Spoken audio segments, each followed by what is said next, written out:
Hello, my fellow nerds, and welcome back to a brand new episode of Nerd Central. As always, I'm your host, Corby Raridan, and today we have yet another amazing lineup for you all. We'll be talking about the new season of a popular blind superhero, a new look at the next season from a devil-hunting anime, and then the shocking news about a new anime season airing on Netflix. So let's jump right into it. Kicking us off, the new season of Daredevil Born Again is out with a new release schedule of episodes, with even a fun teaser at a new Punisher project releasing later this year on May 12th. As you can tell from the graphic release, the first episode was released last Wednesday, with 2 episodes released together earlier this week on the 31st. For those who aren't caught up, this season is about the antagonist Kingpin and his attempts to take out Hell's Kitchen's biggest vigilante, Daredevil. All while Daredevil himself is trying to take down Kingpin and free the city from his corrupt rule as mayor. The season is set to see multiple eye-catchers and familiar faces return to the series to really boost the appeal of the season. If you've been enjoying the show so far, let us know down below what your feelings are, especially about the new episodes that continue to release. Next, we move into our next section of news, which is all about the new season of Devil May Cry. The new season has released an official teaser for fans focusing solely on the dichotomous Devil brothers, Dante and Virgil. In it, we get a peek into what's in store for the season, such as awesome fights, lore diving into them as kids, and more gripping elements to fuel fans' enjoyment. This is pretty huge, as the lore between these two when they were kids was very brief, but it holds a lot of weight in how they interact with each other. The season is slated to release next month on the 12th, so check it out when it releases, and come back here and let us know your thoughts on the season. Finally for news, we finish it off with the anime JoJo's Bizarre Adventure. But it's not on a good note. The anime was released recently on Netflix and was met with immediate high praise and love from fans. However, the anime has already been confirmed to have no release date for its second episode. Yeah, you heard me correctly. Fans were upset at this reveal due to the previous show, Stone Ocean, having a similar chaotic release schedule. But here's hoping that Steel Ball Run does not get put on the back burner for months, as this has been something many fans have been looking forward to. And that wraps up the news for today. If you enjoyed it, please let us know in the comments below. Next up, we have commercials and then a pack from our lovely crewmate Josh. Stick around. Here at Tower Yearbook, we are a dedicated staff of photographers, designers, copywriters, and practicum students. Our staff is a student-led, student-run media outlet, producing a book with over 300 pages. Here to pop out at any of our portrait or distribution events. So stay tuned to our social media to see what's up.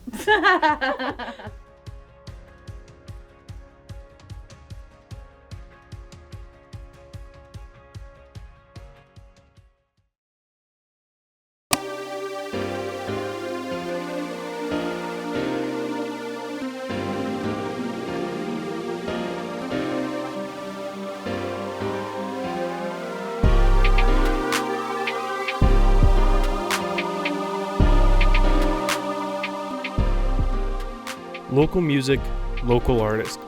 Learn about them and the stories behind their music with On the Record, Mondays at noon on KNWT.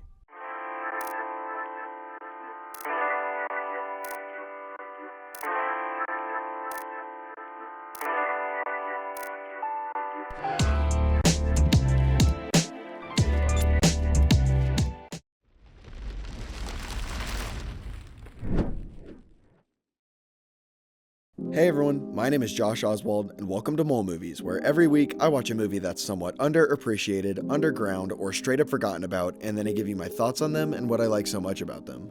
Don't worry, I won't be pulling any 1923 Serbian silent films told from the perspective of a sad shoelace, but we might get there eventually. So with all that out of the way, let's get talking about today's film, The Descent, directed by Neil Marshall and released in the US on August 4th, 2006. 1 year after a terrible accident that completely changed our main character Sarah, her friend group of adrenaline junkies and adventurous girls decide to go on a cave diving mission to make things feel more like how they were before the tragedy. Traveling into the Appalachian Mountains in South Carolina, they venture into a cave system that is supposed to be mapped and possible to complete, but definitely going to have some tight squeezes and shifting darkness. However, after an accidental cave-in closes off one of their entrances, they quickly learn the girl who planned the whole trip actually sent them down a completely unexplored cave. She was hoping the girls could complete the cave and name it after Sarah's family to pay tribute. Obviously, none of the girls are happy to learn this cave is completely unknown, and they quickly enter survival mode and try to locate a way out. However, from this point on, they are on uncharted waters and they really have no idea where they have to go or what they're going to encounter. So blindly following wherever the breeze blows in the cave, they slowly begin to navigate a way they think may be out, and this is when they learn just how dangerous this cave really is. To put it simply, this film is unapologetically depressing and terrifying, and it really pushes these themes to the max through its presentation. It's mostly shot in cramped cave crawl spaces or damp, uncomfortable openings in the cave, with a heavy emphasis on the claustrophobia. The lighting is minimal, the actors are squished together, and the audio constantly messes with the viewer and Sarah's head. However, the way this film mixes this horror with the depressing grief of Sarah's past is the way they use the cave as a metaphor for her processing. Sarah is faced with a situation it feels impossible to climb out of, literally and figuratively. And with nowhere to go but down, this feels like a metaphor for finally being forced to acknowledge your trauma. But your will to live is what drives you to survive and find the way out rather than give up and be buried. And while the film doesn't necessarily bestow a happy ending to Sarah, it feels like it's trying to say you may not be able to fully escape what haunts you, but you can definitely scratch your way to the surface to save yourself from being fully consumed. And I think that's really poignant, especially for a monster flick. However, I'm gonna have to leave it there. This film is gory and brutal, so watch this where you can and form your own opinion. I would give The Descent an 8 out of 10, and I highly recommend this to anyone who enjoyed films like As Above, So Below, The Ritual, and Texas Chainsaw Massacre. Thanks for watching, and see you next week. Great pack again, Josh. You always bring the heat with your stuff. Next, we have my nerd notes readied up, and then another pack from our crewmate, Alex. Let's see what I cover in today's notes. Welcome back to my nerd notes, everybody. Here, I get on my little soapbox to talk about nerdy things I love or something I'm deeply interested in. Last week, we talked about the iconic Spider-Men in the live-action movies, but today, we talk about the history between two iconic brothers who will face off in their newest anime season.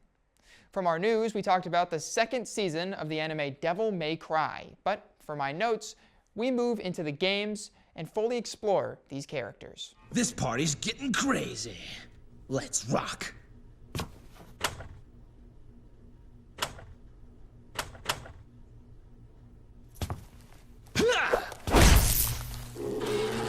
First released in 2005, the third game shows the beginning of the devil hunter Dante. And before we continue, this story of the two starts in the third game, since the series timeline has the third game first, followed by DMC1, DMC2, DMC4, and finally DMC5. Back to the game, the story had you play as Dante, a reckless and charismatic young man who fights his brother Virgil to try to stop him from releasing the demon realm into the human realm. The two characters have a massive contrast to each other, from small things like attitude and way of talking to other significant differences like hairstyle, clothing color, weapon of choice, and style of fighting. This game was well received amongst fans due to it being a solid start for everyone's favorite devil hunter. The first two games were okay, but felt like they were simply outclassed by the third game. DMC1 was iconic for being the first entry to an amazing series that fans were excited for, but its combat and mechanics became very dated and rough to players, while the second game is recommended to be skipped by most fans. But besides the games, one thing never changes about this series, and that's the relationship of the two brothers. As I mentioned earlier, the two are vastly different in many aspects, but their brotherly love is a tragic tale in a sense. Both brothers do love each other, but their opposing beliefs and ideologies separate them and keep them apart. This can be traced back to when they were kids and both lost their mother. During a surprise attack on their house, Dante was hidden by their mom while Virgil was somewhere else. It was then revealed that he watched their mom die due to rogue devils breaking in to kill them under the orders of the Demon King. This was a core moment for the two, as it made them develop different ideologies of strength and hatred, and negative feelings towards each other due to their ideals clashing. Virgil falsely believed their mother loved Dante more, and saw the humanity in them as weakness, leading him to drive a wedge between the two of them. Dante, being the younger of the two, strives to save his only family left from the self-destruction route Virgil chose, while also rejecting his devil power and choosing to embrace his humanity instead. The two share such a tragic trauma bond that it serves as their way of interacting, such as in the 5th game, where Dante will playfully poke at how childish Virgil was as a kid, and then the latter will poke back at his younger brother. Well, let me jog your memory. A little Virgil. Crying in the corner. Because Mommy got mad. I seem to recall you crying every time Father raised his voice. How would they feel if they saw us now? What does it matter? We're still here, aren't we? Yeah, you're probably right. Fun fact, by the way, these two and the story of Devil May Cry are loosely inspired by the amazing poem Dante's Inferno, with many characters of the series sharing names and similar themes to characters in the poem. Near the end of the 3rd game, Dante has fully accepted his devil side and has changed from his arrogant and reckless self to more of a protector of humanity, both embracing both sides of his blood and becoming the best of both worlds. Overall, the two became such iconic figures from this game that their bond was carried through the 4th and 5th game, and other games they appear in, such as the Marvel vs. Capcom fighting game series, and the list goes on in different media. Personally, I think these two have such an amazing story arc from DMC3, DMC4, and finally DMC5. Plus, they don't truly hate each other at the end of the day. There are moments where the two will work together toward a common goal, and then go back to their sparring to see which of them is stronger than the other. Jackpot. With the anime's 2nd season releasing soon, one can hope that the history between the two is explored more and not just left to fans knowing about their mother dying and other bits of lore sprinkled about the series here and there. That's all the time I have for these notes, so we're going to throw it back to the show and keep moving on forward. Hello, my name is Alex, and welcome back to Cuts and Colors, the show where we will look at different effects seen throughout film and television and discuss the importance that they hold, as well with how the effects are used. From simulated gore to movie monsters, we will discuss it all. In this week's episode, we will be discussing the 2003 hit film A Cat in the Hat. In A Cat in the Hat, two children, Conrad and Sally Walden, are left home alone with their pet fish on a rainy day. That's when chaos ensues when a magical, mischievous cat arrives, destroying their house while teaching them about having fun. This will lead to them having to figure out how to fix the mess that their house is in before their mother arrives. Up until this point in the series, I have discussed films that fall generally within the horror genre, with a large amount of the topics I cover being focused on body horror and monsters. Cat, your tail. What about it? Oh, I see. I've chopped it off. But when we look at effects seen in film, I would be remiss not to include films that fall outside the genre, because when we look at the industry of effects and effects-based makeup, horror movies only scratch the surface of the industry and the effects in the industry. And let's be honest, while The Cat in the Hat is not intended as a horror movie, it definitely has some horror elements to it, because let's look at the main character besides the children. It's a giant humanoid cat that bends reality at its will for his own amusement. And do we know for certain where he comes from? No, because when his powers are just left alone in the house, it ends up making the house a Lovecraftian horror mess.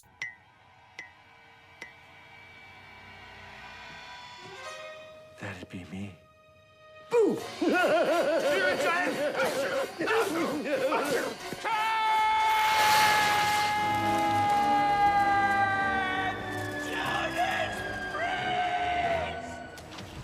But anyways, let's get back into our discussion for effects. The reason we're looking at this film and the reason why I chose this film is that they used prosthetics to transform the actors, not as a movie monster, even though I have opinions and I think that's debatable, but they used the effects to transform the actor into someone who is not recognizable. A genre we commonly see this with is comedy, where movies like Mrs. Doubtfire, The Mask, and Norbit, to name a few, excellently execute this. this. But this isn't limited to comedies exclusively. We can see in movies like the recent Marty Supreme, while it's not used in exaggeration, prosthetics were applied to Timothée Chalamet's face to add to the character but to also give a non-perfect look to his face. Almost like when a comedian adds a fake mustache to their face, prosthetics allow for an actor to dive deeper into a character and not feel so restricted by seeing their own face in the mirror. And with that, we covered the 2003 hit film The Cat in the Hat. Join us next week when we cover the 1982 hit film The Thing. Till then, stay safe, stay scary, and stay cutthroat.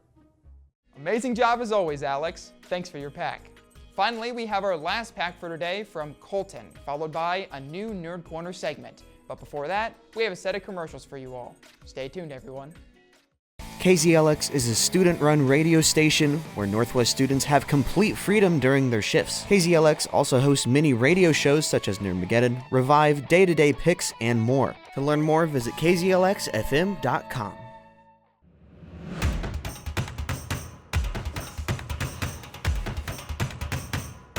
Where did it go? My notebook on Northwest News has everything I need. Is this what you're looking for? I get my news from the Northwest Missourian, or you can check them out on YouTube at KNWT TV. Huh, okay. I guess I'll check it out. To stay up to date in Maryville, tune into Digging Deeper with the Missourian every Monday at noon on KNWT TV. Wait, how long have you been in my closet?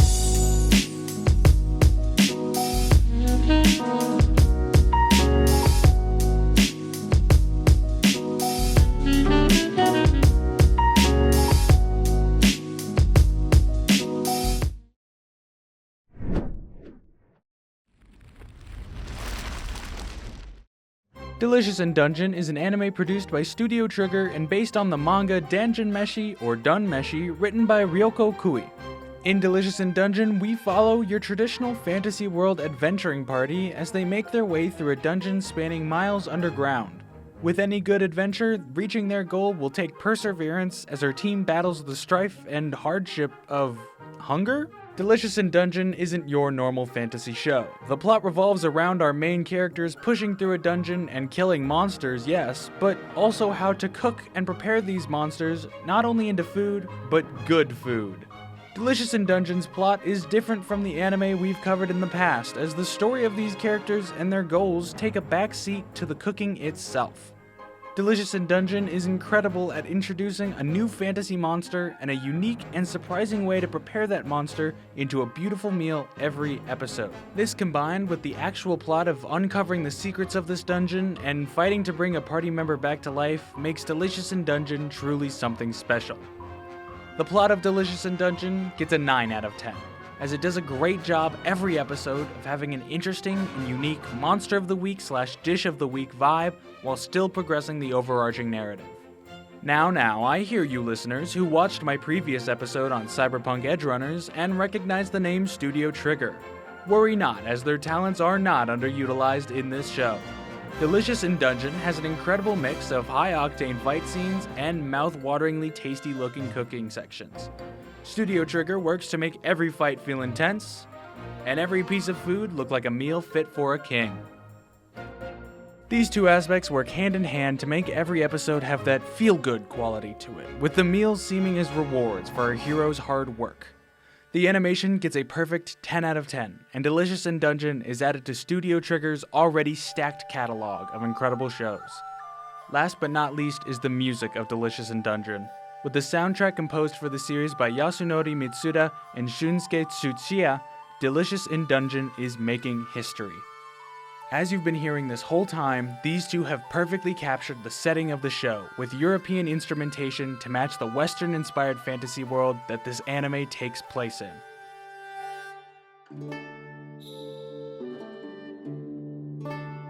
The soundtrack of this show is littered with bagpipes, harps, and medieval flutes that make it something truly special in the anime world. The music gets another 9 out of 10, finishing off our ranking by landing Delicious in Dungeon at a 9 out of 10, making it certified peak. Thank you for watching.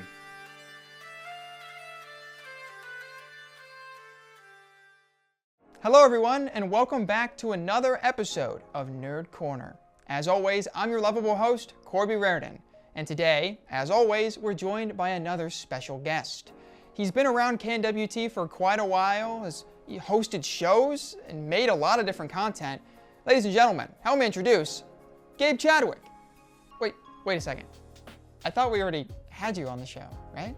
Don't you remember the other day? Like, we talked about it at New Game Plus. I was gonna be on the show for a little bit of fun, you know? Did I say that? Yeah. I thought... Did you get hit by a rock?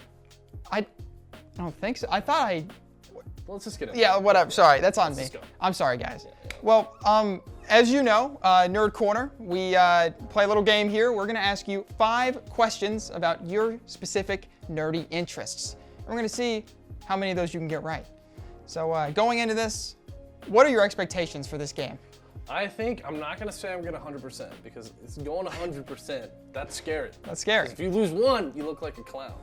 Okay. So I'm gonna aim for 80% accuracy. We're going 80, so that's 4 That's out a B of 5. student. A A B student. Okay, that's better than our last 2 guests who were going for 3 out of 5. So it's a little bit more confident. Yeah, no, I have a standard. Okay, well, without further ado, I think it's time we hop into our first question. Taking a look, question number 1, how many endings are there in Nier Automata, including the DLC? Including the DLC. Yeah. Here are our answers here. We got 27, 21, 22, and 24. That's a lot of endings. That's a lot of endings. Well, because actually, in Nier Automata, it's kind of weird. They have a ending coordinated to a specific letter in the alphabet. I don't own the DLC, so I guess they added one. But I'm gonna go with D. We're going with D, 24. Oh wait, okay, wait. Do you know how many letters are on the alphabet? Dude, it's been a while. Okay, give me a second. Okay. Give me a second. We'll speed through it. Speed through it. A, B, C.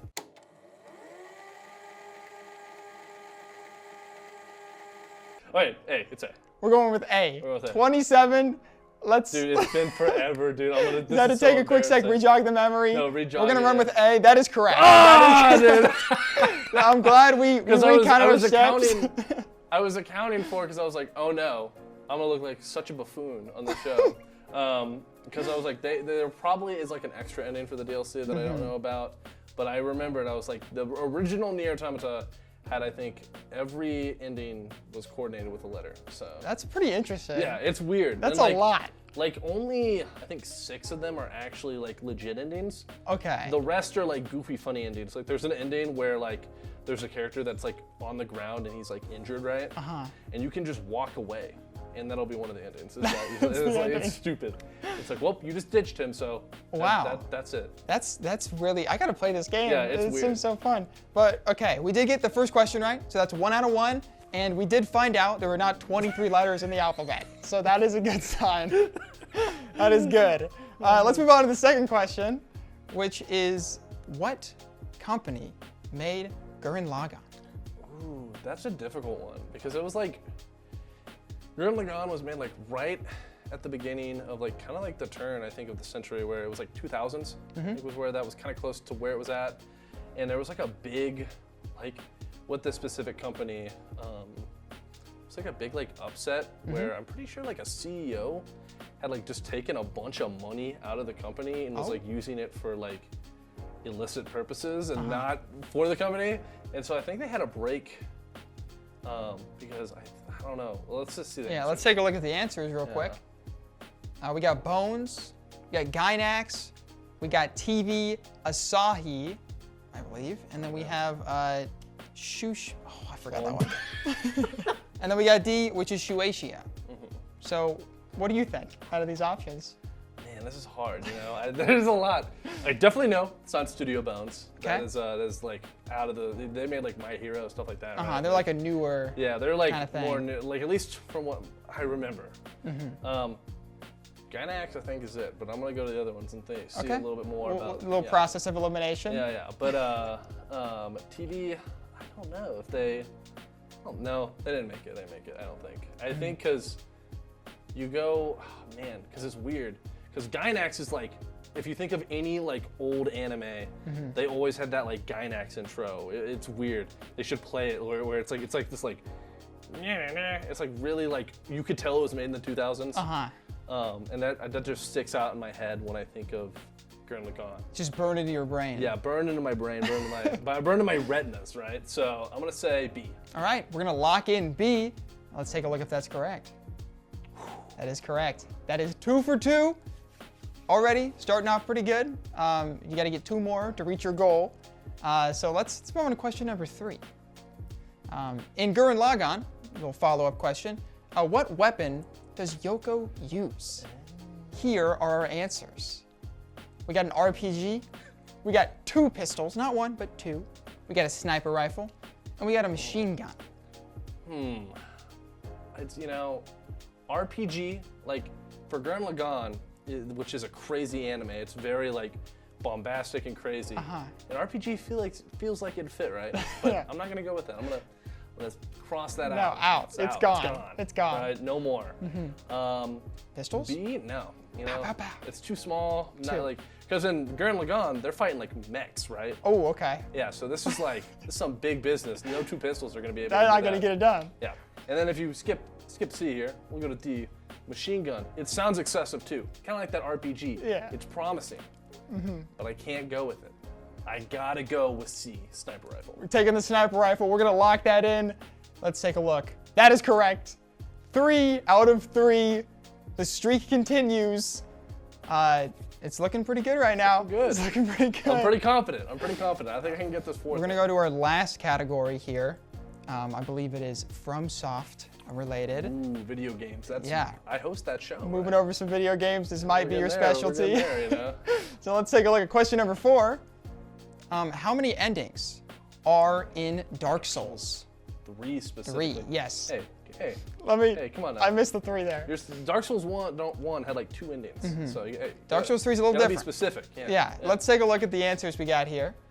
We got 2, 5, 4, and 3. Man, this is hard because there is the standard basic ending where it is the Link the Fire, where you basically sit down at the fire and continue the cycle or whatever, right? And there is the Age of Dark ending where you snuff out the fire. Those are the 2 big endings of the game. Okay. So it's a trick because I know there's more, but 2 is not it. 2's but too little. 2 is there's 2 main endings that most people associate with Dark Souls 3. B5 is too many. That's way too many. You would have known if there was 5 endings. Yes, I would have known it. That's an excessive amount of endings, right? Too many. Too many. Well, after Nier's endings, but whatever. We'll forget about that one. Yeah, we'll forget. But no, 5's a little too much. I know that. D3, that's promising. It's promising. It's promising. And I'm thinking it is 3. But I just feel like there's 4. You think they might have doubled it and gave it to the next person? Oh man, I don't know because the endings that I remember off the top of my head are there's the Link the Fire ending, there is the Age of Darkness ending, and then there's the bad ending, quote unquote, where you are kind of like a dictator and you snuff out the fire yourself and start a new empire or whatever. But is there one more tagged on to that? I don't know. It's up for you to decide. It's a 50-50 You know chance what? we got here. It is a 50-50 chance. I'm gonna go with D. I think it's D. I don't think it's We're gonna 4. lock in D. Let's take a look. That is incorrect. It was 4. You were almost there. You were close, but unfortunately, that does end your current streak. But if you get the last question, you will meet your goal. 80% B student. You can get the B. So let's move on to our final question of the game. This is a big one. A lot is on the line here. Let's take a look. Who is this From Software boss? From any of the games, we're gonna show you a picture. We're gonna see if you know who it is. This boss. Get a good look. All right, we're gonna look at the answers in a sec. You got who this is? You got the gist? I think I know. Okay. Yeah. Here are our answers. This is big. I forgot how to say these names. We got Genichiro Ashina. Yeah. We got Lord Kuro. Yeah. We got Lord Kuro. Yeah. We got Gyobu. Masataka Oniwa is his full name in the game. He screams it. He says Get the intro in there when you get into his boss screams room, it. he belts it. It's awesome. Yeah. And then we got Ishin, the Sword Saint. Yeah. Okay. So those are our options that we got. It took a little bit to get there, but we got through it. Yeah. Much like the boss in game, I'm not going to hesitate because hesitation is defeat. Ooh. I'm going to have to go with Ishin, the Sword Saint. We're locking in D, the Sword Saint, to finish off the game for the win. Let's take a look. That is correct. What can I say? That is correct. You hit the goal right on the money. That is 4 out of 5 and 80%. Exactly what we were going for. What a bee! All right, hit the next slide. And there we go. Oh, wow. That is the game. That was a pretty fun time. That was good work right there. What can I say? Impressive performance, I would say. You did get one wrong, but you were almost there. I know. I was like, it had to either be 4 or 3. I don't remember that other ending. Because I remember there's the Age of Dark, there is the Link to Fire, and then there's the, I forget what they're called, but they're like this empire that takes over. I don't remember the, wait. Oh. I literally, oh man, there was one more. Yeah. You got there? Should have done a little bit of research beforehand. Hey, you got to study up. That's crazy. No, but I did, hey, I feel like everyone else, I feel like I did pretty good. Yeah, I mean, that's, compared to the other people I who've knew had my on the show. ABCs at the end of the day, right? You did know your ABCs. I learned my ABCs on camera, so we're good. All right, but with that final question, that is it for this episode of Nerd Corner. Thank you so much for joining me. I hope you had a fun time. I had a fun time. As always, it's great to have good guests like you on the show that know their stuff. All right, might not have been perfect, but it was good enough, and it's what you were aiming for. So that's a win in our book. Yeah, that's a win. So looks like that's all the time we have for now, but before we wrap this up, would you like to end it with me? Oh yeah, let's do it. All right. Stay nerdy! And that brings a close to today's episode. If you enjoyed, please leave a like, comment, subscribe, and be sure to hit the bell to never miss an upload from us. I've been your host, Corby Raridan, and this has been Nerd Central. Stay nerdy!